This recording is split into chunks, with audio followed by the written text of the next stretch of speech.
des travaux de commission et je voudrais également les féliciter pour la qualité et la pertinence de leurs interventions et cela prouve encore, si besoin en était, en tout cas qu'ils portent dignement le manteau d'honorables députés qu'on a l'habitude de les nommer.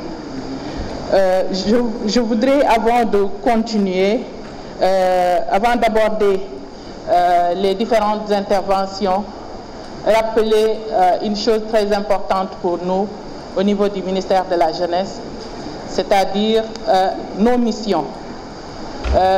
On a tendance à souvent les méconnaître ou bien à les mal interpréter. Surtout ces derniers temps où on parle d'émigration, problème d'emploi, d'employabilité. Donc il me paraît important de rappeler la quintessence même de notre mission. Le ministère de la Jeunesse, au ministère de la Jeunesse, nous sommes chargés de préparer et mettre en œuvre la politique définie par le chef de l'État en matière de jeunesse, de promotion de l'entrepreneuriat des jeunes et de promotion des valeurs citoyennes, civiques et du volontariat. À ce titre, il nous revient d'assurer la promotion sociale et économique des jeunes et de leur groupement. Par la même occasion, nous devons veiller au développement des activités socio-économiques de la jeunesse. En outre, le ministère participe à la formation des jeunes dans tous les domaines et contribue à leur préparation afin qu'ils assument leurs responsabilités citoyennes. Il participe également au renforcement de la culture, du civisme et du patriotisme en initiant des actions en relation avec toutes les forces vives afin de faire de la citoyenneté un moteur de développement national. Enfin, le ministère est chargé du service civique national et concourt à la promotion du volontariat. Donc, ça au moins a le mérite d'être clair. Voici nos missions, les missions qui sont dévolues au ministère de la Jeunesse. Madame la Présidente, Monsieur le rapporteur, honorables députés, il me paraît essentiel de regrouper les différentes interpellations en centre d'intérêt, d'autant plus que la plupart d'entre elles ont été traitées en travaux de commission et ont été rapportées fidèlement dans cette présentation qui a été faite au début. Le premier sujet qui intéresse particulièrement les honorables députés, c'est l'immigration irrégulière. Je pense que c'est une thématique très sensible, très sérieuse, qui mérite qu'on dépassionne le débat. Je pense qu'aujourd'hui, personne, que l'on soit de l'opposition, du pouvoir, personne n'a le droit de politiser ce sujet-là. C'est un sujet sensible. Des jeunes sont décédés, des familles sont endeuillées, la nation perd une force vive. Donc la jeunesse est profondément touchée. Il faut une réflexion profonde et je pense que ça mérite également une démarche inclusive. Tout le monde doit être associé. Si on revient au phénomène, je l'ai dit la dernière fois, la conjoncture mondiale, c'est vrai que le phénomène ne date pas d'aujourd'hui et n'est pas propre au Sénégal également. Mais la conjoncture mondiale n'est pas venue également pour faciliter les choses. Cette conjoncture est totalement frappée par l'arrivée de la Covid-19.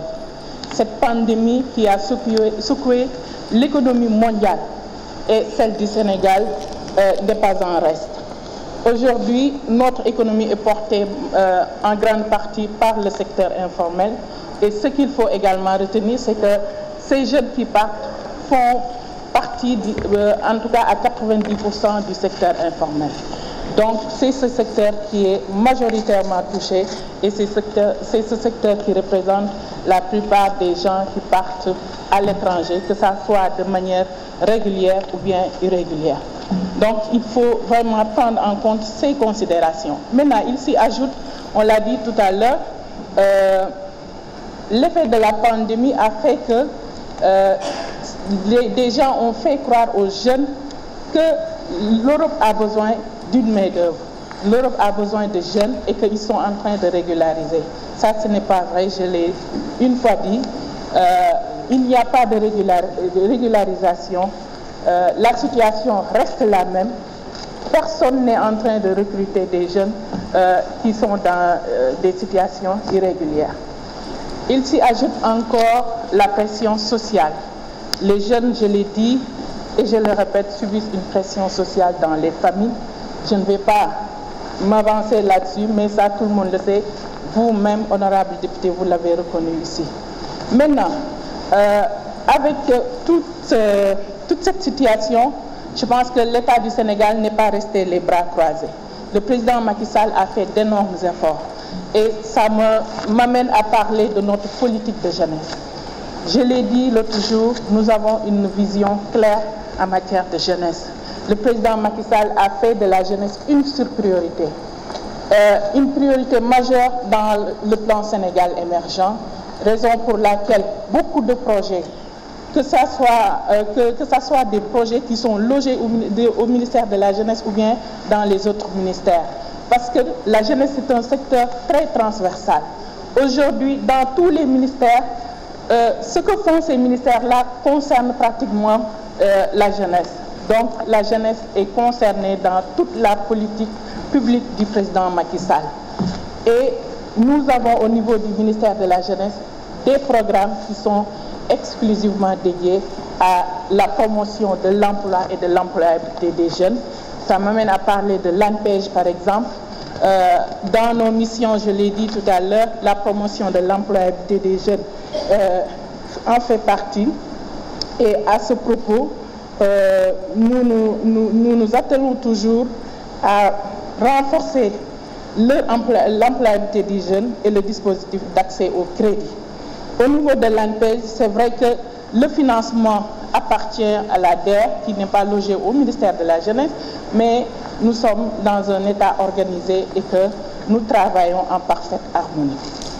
Au niveau du PRODAC également, la promotion de l'employabilité et de l'emploi des jeunes est de mise parce qu'au niveau des DAC, on y forme des jeunes dans l'entrepreneuriat agricole. Donc, on a des centres d'incubation qui font que le jeune peut apprendre les métiers même de l'agriculture.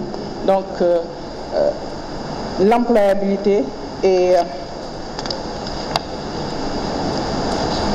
revenant au projet de l'ANPEJ, parce qu'on a souvent tendance à oublier qu'il y a un bilan quand même dans l'actif de l'ANPEJ.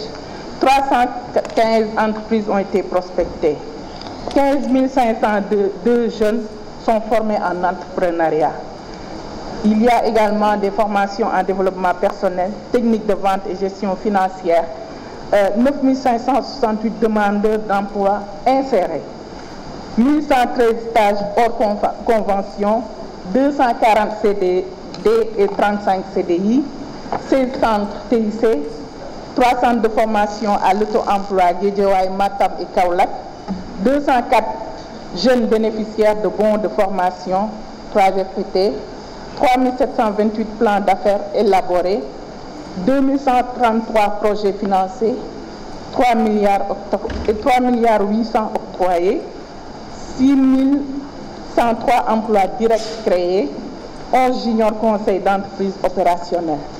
Donc, quand on parle de bilan, de programme, de vision, la vision du président Macky Sall est une vision solide, je l'ai dit et je le répète. Et ça m'amène à répondre à l'interpellation de l'honorable député Cheikh Abdou, qui a pris en exemple Samba et Demba.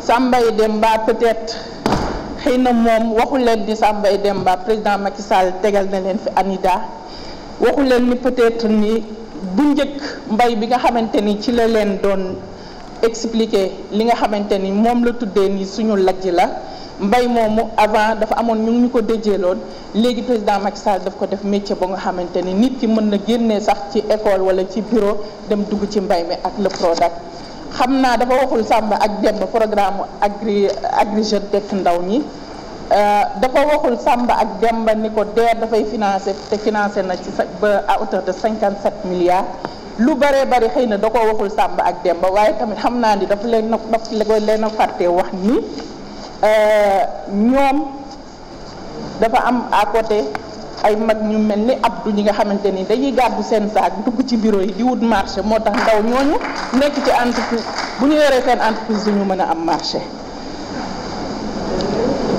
bu nga ñëwee ci citoyen concernant le programme citoyenneté et infrastructure des jeunes je pense que le président de la République répond directement à vos différentes interpellations concernant l'absence d'infrastructures ou bien même leur vétusté en créant la maison de la jeunesse et de la citoyenneté dans chaque département.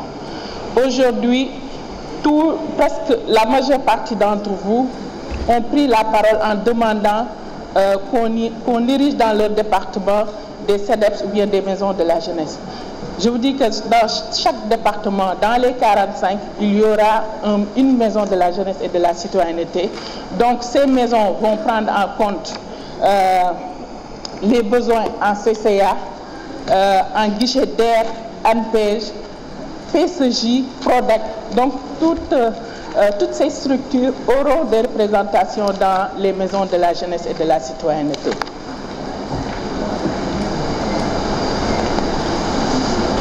Concernant la santé de la reproduction des jeunes, l'honorable député Abdou l'a dit tout à l'heure, il faut renforcer le PPJ.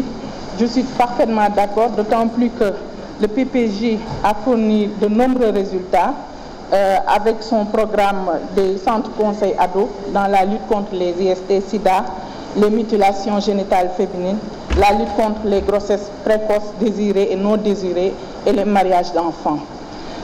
Et c'est le lieu de magnifier l'excellent travail abattu dans ce projet-là par les jeunes, surtout les jeunes filles, avec leur club. Aujourd'hui, dans certains départements, on y compte des clubs des jeunes filles. Et ces jeunes filles font un travail énorme dans le cadre de la lutte contre les mutilations génitales féminines et autres. Et je pense que sur ce rapport, on a recensé 247 clubs de jeunes filles reconnus par leur communauté. 8127 filles ont signé le pacte du New Deal. C'est un pacte communautaire contre les grossesses et mariages d'enfants.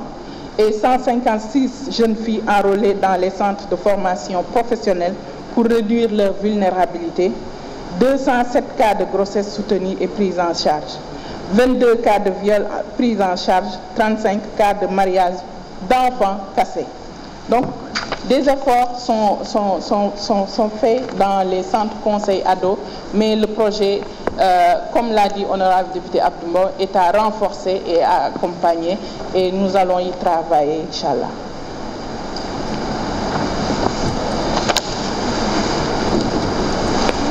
Pour en revenir directement aux questions qui m'ont été posées, je pense que j'ai déjà répondu à certaines, mais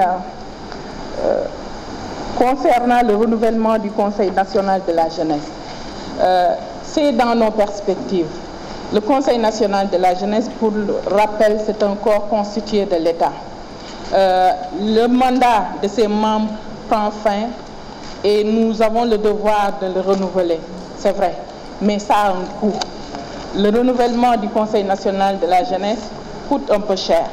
C'est pourquoi nous allons demander à l'autorité de nous accompagner dans ce sens, mais aussi aux membres et le bureau du Conseil national de faire de sorte que si on peut revoir les textes selon leurs préoccupations, on les revoit pour réduire quand même, en tout cas, la lourdeur de cette structure.